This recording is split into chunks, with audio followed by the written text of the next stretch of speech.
ડાંગથી સમાચાર ડાંગ જિલ્લાના વાતાવરણમાં અચાનક પલટો આવ્યો છે। સાપુતારામાં વાદળછાયા વાતાવરણ વચ્ચે વરસાદ વરસ્યો। ગિરિમથકમાં ગાઢ ધુમ્મસને કારણે વિઝિબિલિટીમાં ઘટાડો થયો છે। ઝીરો વિઝિબિલિટીને કારણે વાહન ચાલકોને ભારે હાલાકી ભોગવવાનો વારો આવ્યો છે।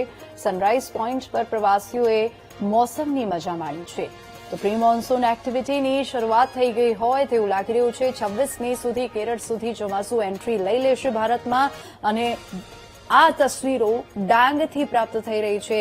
તો દક્ષિણ ગુજરાત અને દક્ષિણ ગુજરાતના કોસ્ટલ એરિયાઝમાં એટલે કે દરિયાઈ કાંઠે વિસ્તારમાં પ્રી મોન્સૂન એક્ટિવિટીની શરૂઆત શરૂ થઈ ગઈ હોય તેવું લાગી રહ્યું છે। ડાંગની આ તસવીરો આહલાદક નજારો ત્યાં જોવા મળી રહ્યો છે। સાપુતારામાં ઝરમર વરસાદ વરસી રહ્યો છે। ત્યાં સહેલાણીઓમાં ખુશીનો મોજો ફરી વર્યો છે। વહેલી સવારે ધુમ્મસની સફેદ ચાદર છવાઈ જોકે ધુમ્મસની ચાદર છવાતા જ વિઝિબિલિટીમાં ઘટાડો થયો છે। વાહન ચાલકોને અવરજવર કરવામાં હાલાકી પડી રહી છે। આ પહાડી વિસ્તાર છે, વાહન ચાલકોને ખૂબ હાલાકી પડી રહી છે। આ વાતાવરણમાં પલટો આવતા જ વાહન હંકારવામાં તો ગિરિમથકમાં વાતાવરણ બદલાયું છે।